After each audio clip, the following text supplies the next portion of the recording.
This interview is for information only and should not be considered as investment advice or a recommendation to buy shares in the company featured. Welcome to this Stock Box interview.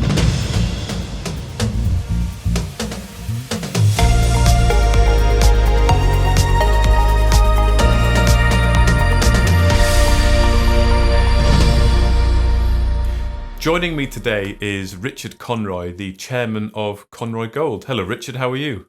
I'm very well indeed, thank you. Good to see you, Mark. It's good to see you too as well, Richard. So last year was a very interesting year for Conroy and the world in general, really. Lots of things were changing. So can we start with a bit of a recap on 2020 for the company? What were the standout moments for you? Well, really, last year was a great year for us because all the work that we have been doing leading to the discovery of this new district scale gold area, the Longfordown Massif, that very much came to the fore when we were at the World Mining Conference, the PDAC conference in Toronto. And we had a booth there, and from the moment we opened it on the Sunday morning right through to the Wednesday when it closed, we had a constant stream of people very interested, coming to us, discussing it with our technical people, and indeed several of them making arrangements to do a site visit in due course.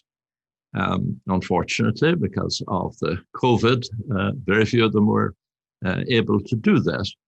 But on the other hand, it was nice to see the recognition in the industry that this was a major new find with long-term significant potential.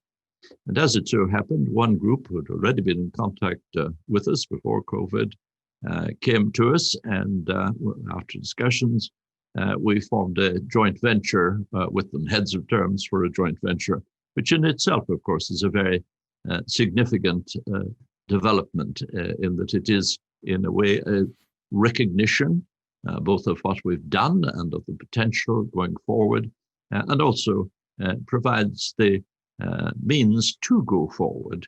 It's a very big project. It has very considerable potential, extends over a considerable area, over 40 miles, has various gold properties on it at various stages of development. The Clontarf is probably the best known one, and it is coming close to the stage of mining development. So from our point of view, it's very important for us at this stage. The main initial exploration work is over and been very successful. Now we're moving on to the development work. And that's why we feel that a joint venture partner, we hadn't previously looked for one, but that at this stage, a joint venture partner is the logical and best way to accelerate progress going forward. The COVID, of course, did occur last year, held up a lot of things, very difficult in all sorts of ways, as we all know. But nonetheless, last year was a year for us of great success. And we're looking forward now in this coming year to building on that success and moving forward with development and an increased pace of exploration.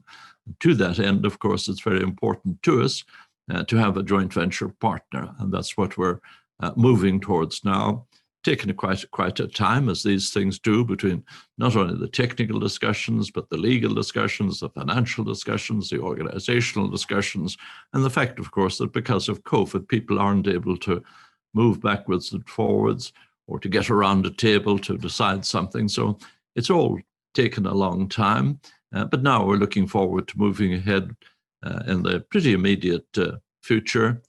We're well advanced with our discussions and with the sort of program we're looking at.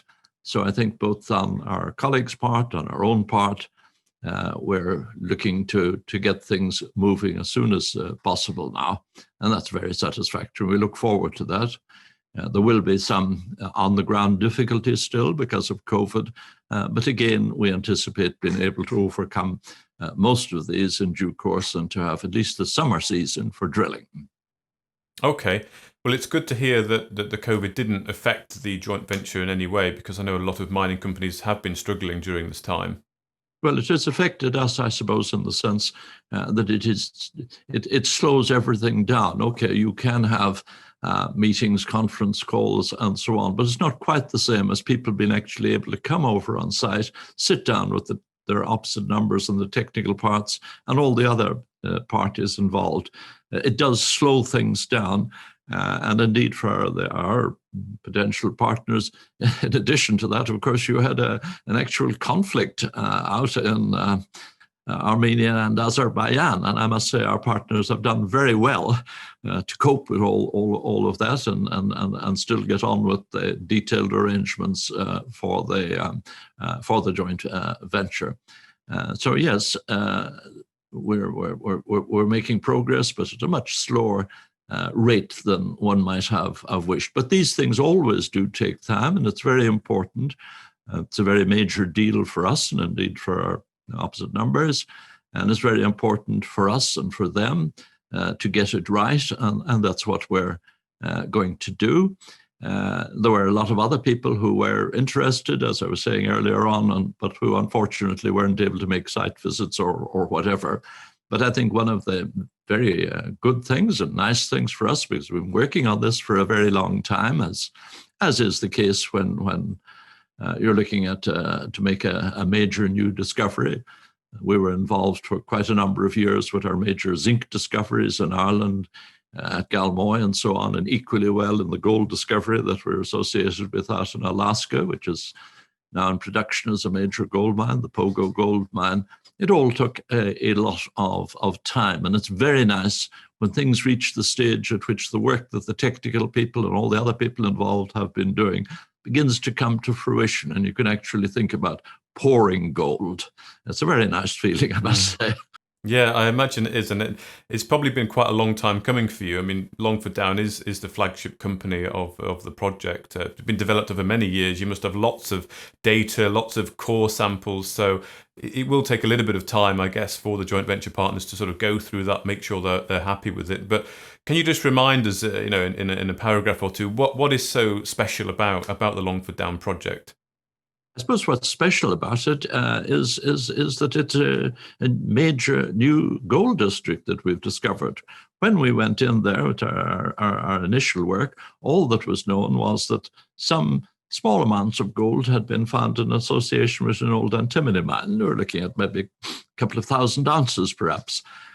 We have not only developed that was in the Clontarf area, developed that. We now have a resource of well over 500,000 ounces on various parameters. There's obviously much more there than 500,000 ounces, probably 2 to 3 million ounces in the Clontarf area alone.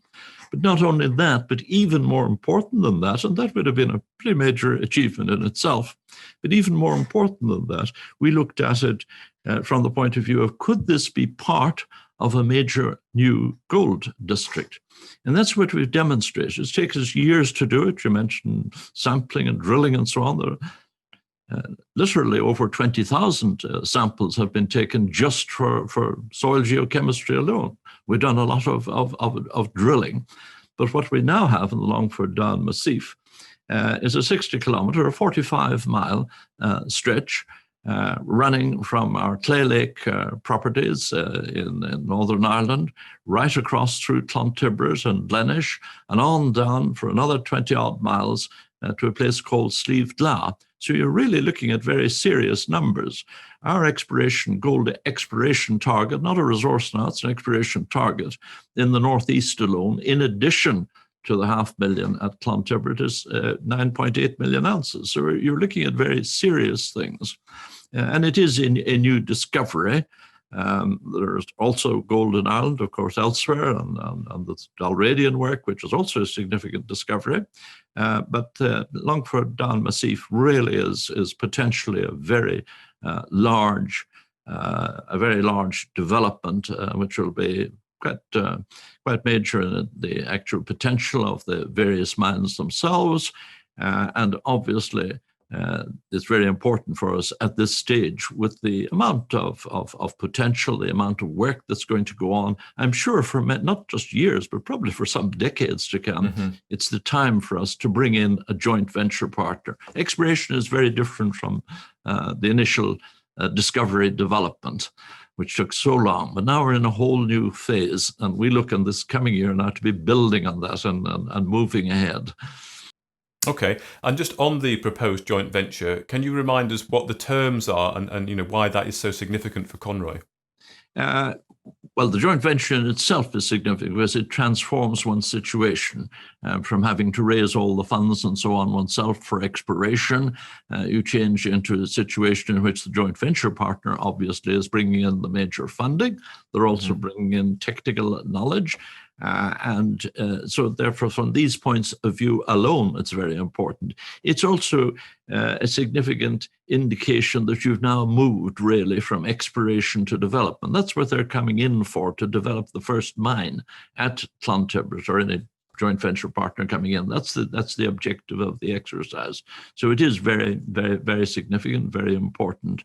And it's important from their point of view as well. It gives them the opportunity, as they have said publicly, to perhaps move from being, they're already a gold producer, very good gold producer, but they could perhaps, with Clontibret and all the rest of the potential in the Longfordown Massif, move up into perhaps the mid-tier group. So it's a very important development from both parties' point of view, and we must get it right. Okay, so and on that then, on getting it right and of course announcing it officially, I imagine it's just as frustrating for you as it is to investors who also want the news. But of course, last time we spoke, you were very pleased and you were very confident it was going to be a success. So do you still feel as confident, and any idea when you can announce? Absolutely. I think both parties are looking forward. It's taken a long time. All of these things always do take a long time, no doubt about that.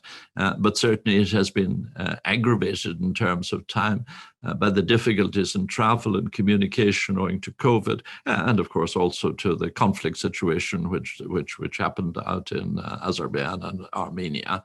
But I think we're getting pretty close now. I'm sure there are bits and pieces which the legal people and so on, and some of the technical things that will have to be done. These things always take longer than you would wish. But I think we're coming very close to the situation in which we'll have a joint venture partnership, and we're already thinking about the sort of things that we'll be doing, the technical people talking together and so on. So it's well on its way. Okay, good. I appreciate you probably can't say, you don't want to commit to anything. I understand that, but it's good to hear that you're still confident and it is on the way. It'll happen when it happens, I guess. But we look forward to that. That is pretty well it. I mean, the main objective from our point of view is to do the best, obviously, that we can, both for our shareholders and to make sure that the joint venture is a joint venture which is going to advance what is a very major project, and to do that to the greatest advantage of the company and its shareholders. And I must say, I think we've got quite a good deal, and we look forward now to completing that.